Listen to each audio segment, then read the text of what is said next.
Assalamualaikum, hai teman-teman semua, apa kabar? Selamat datang kembali di channel Mochi Hitam. Channel ini akan membahas seputar misteri, tragedi, dan kriminalitas yang terjadi di sekitar kita. Dan hari ini, aku akan menceritakan sebuah kasus yang sedang heboh diperbincangkan, yaitu sebuah kasus ditemukannya jenazah ibu dan anak di dalam bagasi mobil di parkiran rumah. Selain karena pelakunya sangat sadis dan kejam, hingga saat video ini dirilis, polisi belum bisa mengungkapkan dalang dari kejadian mengerikan ini. Sementara itu, bermacam-macam spekulasi di masyarakat sudah beredar luas di berbagai media.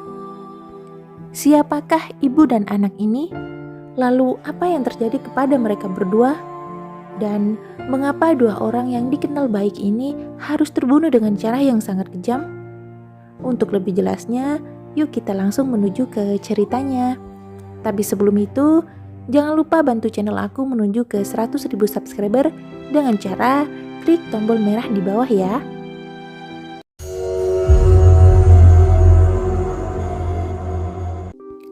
Kasus ini terjadi di Subang, Jawa Barat, tepatnya di desa Jalan Caga.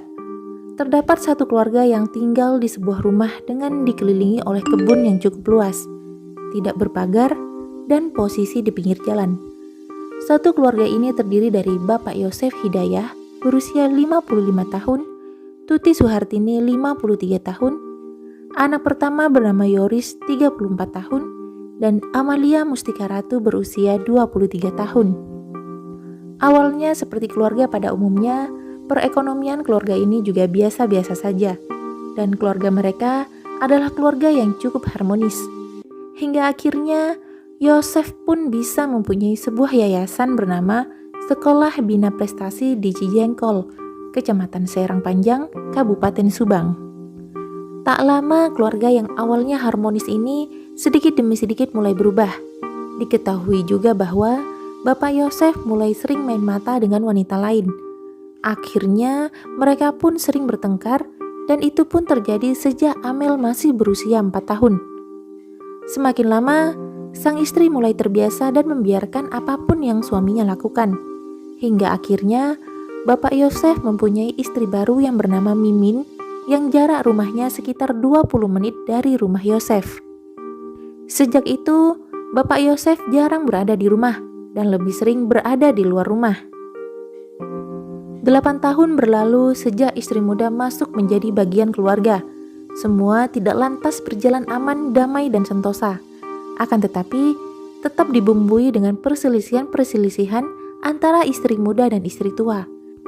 Namun semua bisa diatasi, dan Tuti tidak ambil pusing akan gangguan dari istri muda suaminya tersebut. Amelia Mustika Ratu adalah putri kedua dari pasangan Yosef dan Tuti. Amelia adalah gadis yang sangat cantik, pendiam, juga baik hati.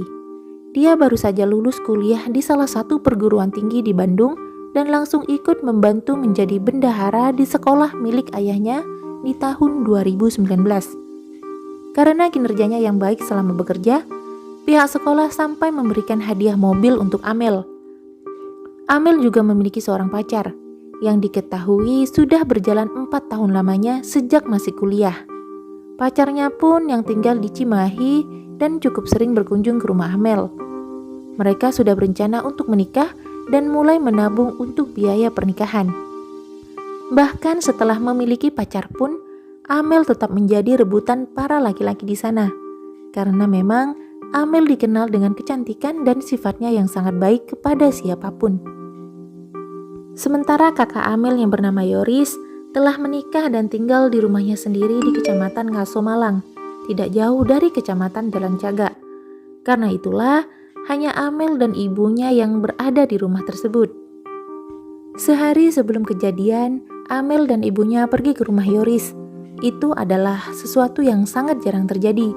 Saking jarangnya, hingga Yoris sampai terheran-heran. Seharian itu, Amel dan sang ibu menghabiskan waktu di rumah Yoris, bercanda, makan bersama, hingga berbincang-bincang.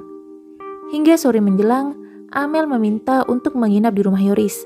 Tetapi sang ibu menolak karena rumahnya tidak ada yang menjaga. Itulah sore terakhir Yoris bertemu dengan ibu dan adiknya, karena di malam harinya kejadian naas itu terjadi.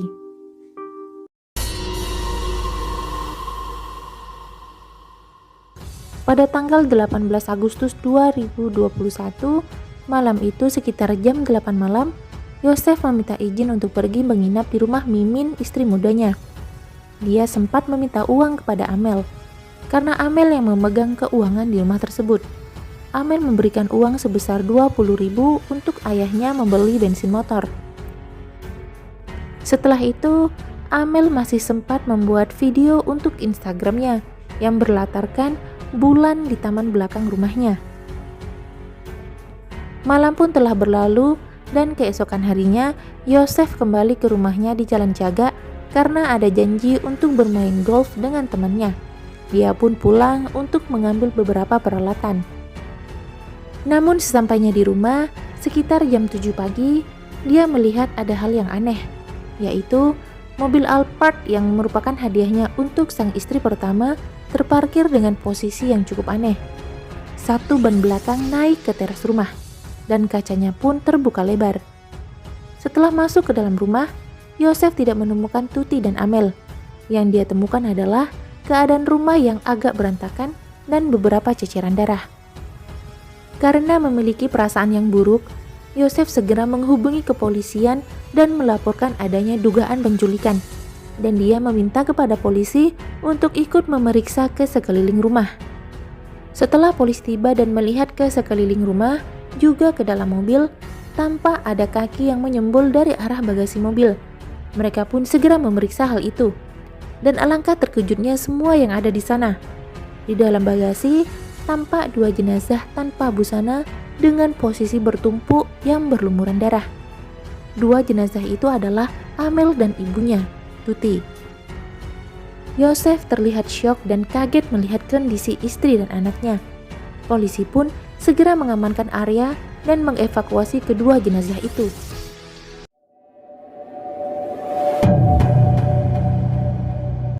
Awalnya polisi menduga ini adalah kasus perampokan, akan tetapi tidak ditemukan adanya barang-barang berharga yang hilang. Emas dan uang tunai senilai 30 juta masih utuh di dalam rumah. Dan mobil mewah pun juga tidak dibawa lari. Karena temuan-temuan ini, polisi tidak lagi menduga jika ini adalah kasus perampokan.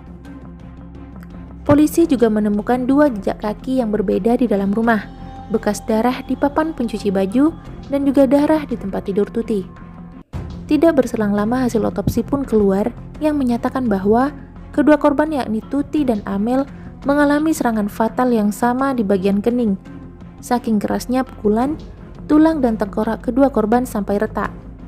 Pakar psikologi forensik Reza Indragiri Amril menduga korban dihabisi saat dalam posisi terlentang, atau dengan kata lain, korban tidak menyadari kehadiran pelaku dan sedang tertidur pulas. Jarak kematian keduanya pun tidak sama. Tuti meninggal tepat pada jam 24.00 waktu Indonesia Barat tanpa perlawanan apapun. Sedangkan Amel meninggal tepat pada jam 5 pagi. Dan diduga Amel sempat melakukan perlawanan karena terdapat beberapa luka di tubuhnya. Ditemukan pula bekas jejak darah di kamar mandi, yang kemungkinan menurut pihak kepolisian, pelaku sempat membersihkan tubuh Amel dan Tuti, kemudian menyeret keduanya ke dalam bagasi mobil melalui pintu belakang rumah, dan menumpuk jenazah Amel serta Tuti di dalam bagasi. Hal itu diketahui dengan adanya bekas tanah di tubuh Amel. Pelaku kemungkinan ingin membuang jenazah itu, tapi tidak jadi karena kehabisan waktu. Dan meskipun keduanya ditemukan dalam keadaan tidak memakai busana, polisi tidak menemukan adanya tanda-tanda kekerasan seksual. Dari hasil olah TKP, polisi memperkirakan pelaku adalah orang yang terdekat. Hal itu dilihat dari tidak adanya tanda-tanda masuk secara paksa ke dalam rumah. Tidak ada pintu atau jendela yang dirusak. Hal ini membuktikan bahwa pelaku sudah sering memasuki rumah atau memiliki akses kunci ke dalam rumah Tuti dan Amel. Dan juga tidak ditemukan adanya barang berharga yang hilang. Namun yang aneh, hanya ada satu barang yang hilang, yaitu HP milik Amel. Kemungkinan ada bukti yang sempat diambil oleh Amel hingga ponsel tersebut menghilang bersama pelaku. Jika ini adalah pencurian dan perampokan, untuk apa mereka membunuh dua orang hanya untuk mencuri satu HP saja? Sementara banyak barang bernilai tinggi yang ada di dalam rumah tidak dibawa kabur. Polisi segera memeriksa semua saksi, termasuk Yosef dan Mimin istri mudanya. Jumlah total saksi yang dipanggil mencapai 25 orang. Akan tetapi, polisi belum juga menemukan petunjuk. Berbagai spekulasi mulai menyebar di kalangan masyarakat luas, dan Yoseflah yang paling dicurigai. Akan tetapi, Yosef memiliki alibi yang sangat kuat. Di malam kejadian, dia berada bersama Mimin, dan anak-anak Mimin pun mengkonfirmasi hal tersebut. Karena banyaknya pendapat-pendapat yang menyudutkan, akhirnya Yosef memilih didampingi oleh pengacara ketika dia dipanggil ke kantor polisi untuk dimintai keterangan. Berhari-hari hingga berminggu-minggu, kasus ini terus berlanjut tanpa titik terang siapa pelaku sebenarnya. Dan polisi pun juga sudah berkali-kali memanggil Yosef, Yoris, juga saksi-saksi lainnya. Anjing pelacak pun juga diturunkan untuk memeriksa lokasi kejadian, akan tetapi tetap tidak membuahkan hasil. Hingga video ini dibuat, polisi belum bisa menetapkan siapa pelaku dari perbuatan keji ini. Karena menurut kepolisian, minimnya saksi dan jejak dari pelaku membuat kasus ini menjadi rumit. Dan tentu polisi tidak bisa sembarangan menuduh dan menangkap seseorang tanpa adanya bukti yang sangat kuat. Saling tuduh dan saling curiga pun tidak dapat dihindari antara Yosef dan Yoris putranya sendiri. Hubungan keduanya pun menjadi semakin dingin. Ketika diwawancarai oleh salah satu stasiun TV, Yoris bercerita bahwa sang ayah Yosef dan istrinya Mimin sangat boros. Apalagi saat keduanya memegang posisi di yayasan. Hingga akhirnya Tuti sang istri pertama mengambil tindakan dengan menjadikan Yoris sebagai ketua yayasan menggantikan Yosef dan Amelia sebagai bendahara menggantikan Mimin. Dan menurut Yoris, sejak saat itu Tuti juga memotong aliran dana untuk Yosef dari perusahaan dan semua keuangan dipegang oleh Amel. Masyarakat boleh berspekulasi, namun polisi tetap akan berusaha menyelesaikan kasus ini dengan profesional.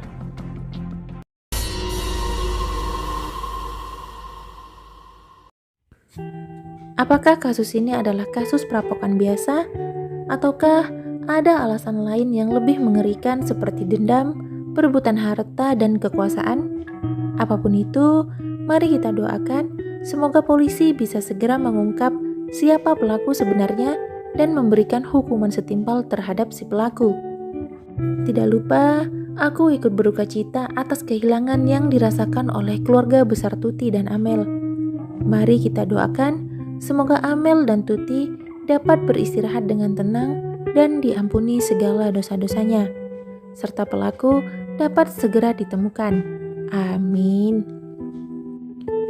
Aku selalu berharap kita bisa mengambil hikmah baik dari setiap kejadian di sekitar kita, dan jangan sampai kita mengulang kejadian yang sama. Akhir kata, sampai jumpa di video part 2. Tetap jaga kesehatan. Wassalamualaikum dan bye-bye.